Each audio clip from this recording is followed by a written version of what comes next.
Today we are going to talk about how to use audio to create a more impactful wedding film.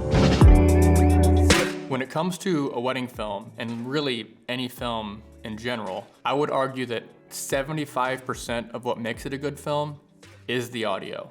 In general, for a wedding film, the speaking is what tells the story, the music is what makes you feel, and the ambient audio actually puts you there.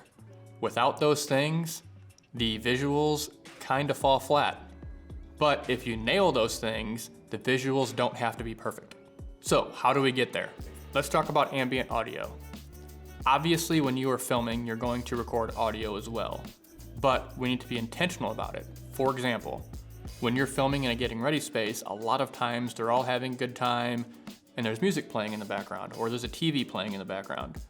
My best advice for that is to ask them to turn that off for a little while so that while you're recording those moments, you're getting just natural chatter and not things that you actually can't use, like copyrighted music or TV that can be distracting. Another thing you can do is place a recorder in areas that would pick up things like that. For example, at the reception, maybe place something at the parents' table to pick up the parents' reaction to the things that are happening, or on the head table to pick up the bridal party or the couple reacting to things if you don't have them individually mic'd. Adding that kind of audio to a clip of the group just makes it more real while you're watching the film. Just hearing that chatter in the background makes you feel like you are there with them.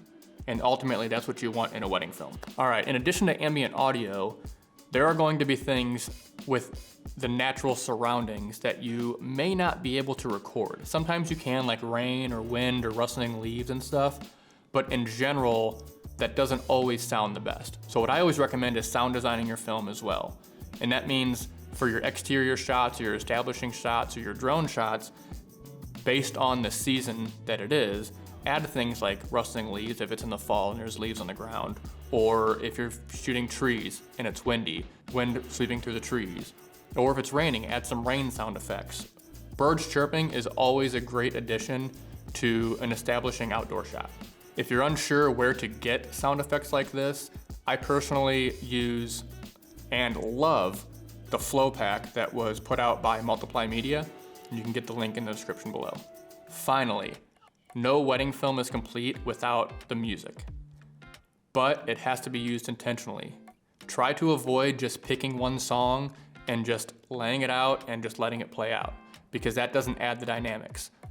I like to think of it as a roller coaster when I create the music for the film. There's gonna be ups, there's gonna be downs, and you need to use the music to help evoke those emotions that you're telling through the speaking moments.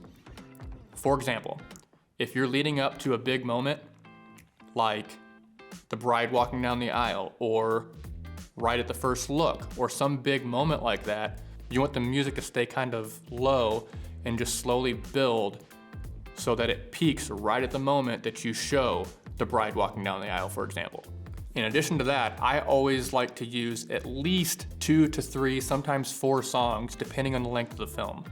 I think that is the best way to truly get the proper emotion and the ebb and flow that comes with creating a good, solid wedding film. When you nail these 3 things, when it comes to the audio, it is the perfect recipe for taking your wedding films to the next level.